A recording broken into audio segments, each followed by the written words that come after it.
but most of you don't know me.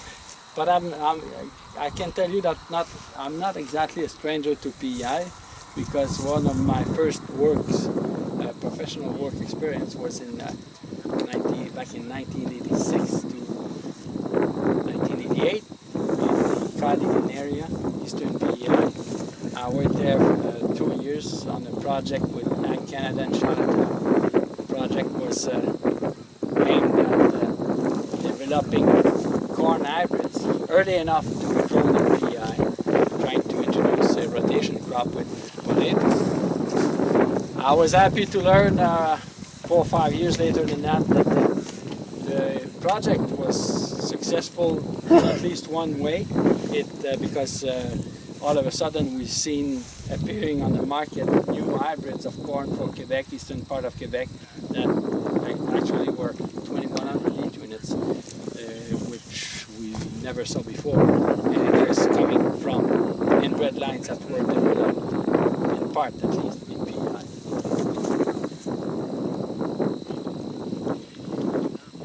So as I said, one of my major duties with MAPAQ is to assist growers trying to find solutions for fields that are not producing enough. And I've done my college years a number of years ago, many years ago, but I'm still using almost every day some principles that I learned in the early 1980s. One of them is that soil fertility is the maintenance or improvement of, first, physical properties of the soil, second, biological properties of the soil, and third, the chemical properties of the soil. That sounds very theoretical, but it's very practical. As I said, I'm using it almost every day in my professional life. And this is one thing that I want you to remember, is that to me, if there's a way to improving our profitability on our farms, be it potato, corn, alfalfa, soybeans, whatever crop, vineyards, one of the first steps is to better know our soil. And across the years, if I try to to assess what are the most important properties that were neglected over the years, I would say that soil structure is the first one. Soil structure, and another key word or another key principle that we nowadays in Quebec we're using more and more is water infiltration. With the storms that we've had this spring, we've seen puddles on the surface soil that remain on the surface so long that it's impeded, it's prevented our farmers to work their fields and seed their crops. And instead of having our soils, in Quebec, and it's probably even better here, the initial infiltration capacity of the soils was in the area of 6 to 8 inches per day. If I take the same soil that is cropped in Quebec for the last 100 or 120 years and compare it to the same soil under tree cover, you see a huge difference in the water infiltration rate. There's no way we can till a soil, grow crops, and not reduce its water infiltration. But the way we've done it in the last 30 or 40 years, we've seen it go down as low as 1/8 to 1/6, 1/4 of 1 inch per day. No wonder that we see water remaining in puddles very long in the spring. Whenever there's a huge storm in early June, for example, we see that very often. We see water standing, waterlogged surface for a long time, and then hay crop yields will go down. We've done a tremendous job in the last 40 or 50 years improving the soil fertility, the chemical fertility of our soil.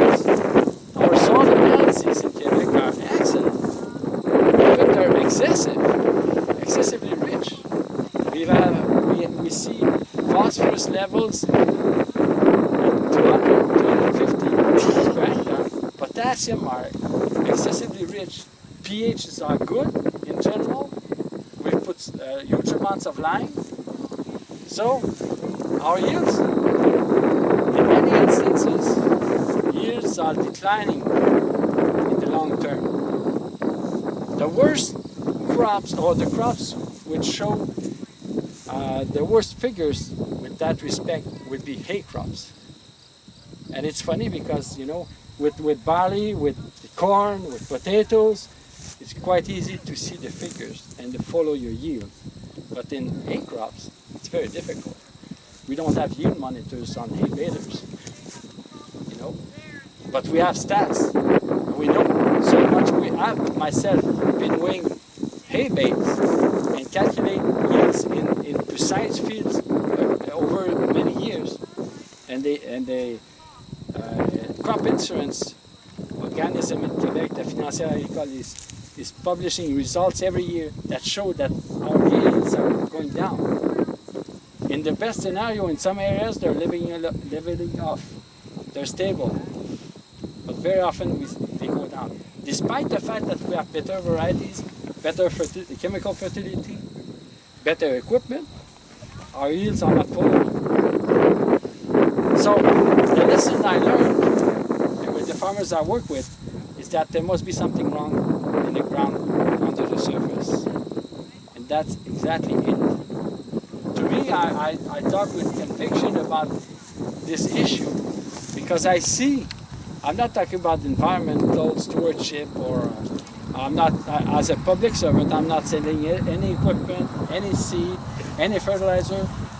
My only objective is trying to improve the profitability of our crops. And the best way I've found so far is trying to improve the soil structure. So how do we do that?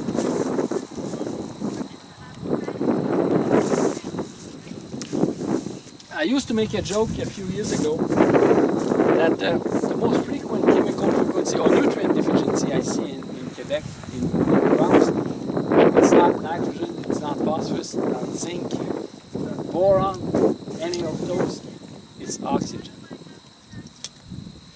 It might sound a little bit strange, but remember that all crops need to breathe through the roots. You've got to have air in the soil. And it's the most common deficiency I see. Whenever I dig a hole, I'll show how I do that, we see shortage in oxygen. But I'm quick to add to farmers that don't tell anybody, but because sooner or later somebody will come up trying to sell some oxygen to you. That used to be a joke, but it's no longer a joke. In Quebec today, there are at least 2 companies selling powders that are supposed to improve soil condition, aeration, and bring oxygen to the roots. That's crazy, but that's the reality. That's real life. And farmers are buying it. Farmers are no different than other people. Whenever we have a problem, we need a solution, not in 2 years, right now. And if I have a field that is not producing the yields I'm supposed to get, I want someone or some equipment or some fertilizer that will correct the problem next year. Well, I have a bad news, because if the problem is here, like it is in our fields that I see across the season, the problem, it will take time to be solved. At least 3 years, most likely 5 years, before you see the yields coming back to where they once were before. So much true that my first advice to farmers who have real problems with yields and profitability, my first advice to have them register in a yoga class. Because the first thing is, you've got to be patient. You've got to learn to breathe. You would not find a solution overnight. that will turn a bad field into a good field. But I can accompany you, I can assist you in implementing practices that in the long run will have those fields exceed the years that they once had in the better years. Okay, so it takes time, you've got to be patient and so on and so on. One of the first findings that's astonishing to many is that there are no fields that are all across bad. You know, even the worst field will show here and there areas that are not so bad. And I've done that a number of times. I've gotten to a combine with a farmer, combining his varieties, and the yield monitor will show figures up and down, you know. It will fluctuate a lot. Some areas of the field will show yields as high as 2 tons to the acre, but the entire field at the end will show a yield that's not even at 1 ton per acre. Not even enough to pay for the combine. So our trying to figure out what went wrong in that field, we will run across all kinds of possible solutions. We'll think of the seed, we'll think of the fertilizer, we'll think of the date of seeding, we'll think of everything. But I remind farmers that the same date of seeding was used in the entire field, the same fertility was used in the entire field, the same weather was received by the entire field. So there must be something wrong underneath the surface. As I said, what we find is that actually there is something wrong in the soil surface, under the soil surface. The soil structure is damaged here, and it's all right here. Okay? This is called good soil profiling. One thing that we neglected in the past is that we've put in, for example, tile drainage. We've switched from one tillage operation to the next, trying to correct the problem, but we haven't performed any diagnosis whatsoever. In order to correct the problem, we've got to think and see what the problem is. Exactly the same as in human medicine. You know, you've heard that before. Soils are living organisms. In a handful of soil, there are more bacteria than there are human beings on Earth. You've heard that before, I'm sure. So everybody agreed, soil is a living organism. So if it's a living organism, just like us, its health, global health, depends first and foremost on its physical condition. And you've got to have a diagnosis before trying to correct the problem. I see a problem of bad yield. You know, this is the first time I'm here. My entire life, nothing about the history of this field. Let's say it's a field that doesn't yield very good. So, trying to correct the problem, I have to go through a diagnosis. And you know, to me, it's the first step towards improving, correcting the problem. And the good news is, it doesn't cost much. Running through a diagnosis step before doing anything in the field doesn't cost very much more than half an hour of your time with a shovel. My 3 basic tools are a shovel, a knife, and a measuring tape. And with that, I'm pretty sure every one of you, growers, are able to find their problem, your problems, in particular fields that are not yielding to your expectations. And is it not the basic reason why farm operations are not as successful as they should be?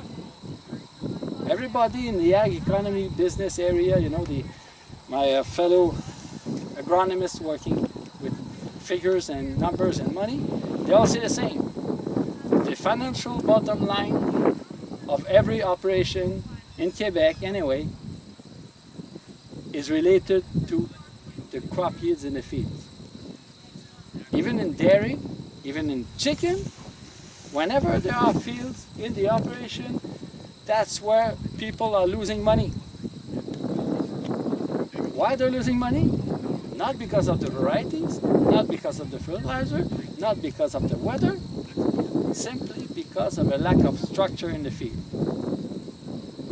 In Quebec, we have two different problems. It's written in print on the signs here, but basically there are two major problems in Quebec, and I'm pretty sure, well, by looking at the field here, I'm going to get to that precise, the exact profile here, but in Quebec we have two basic major problems: compaction, and I would call that aggregate shattering, or we pulverize our aggregates by excessive tillage.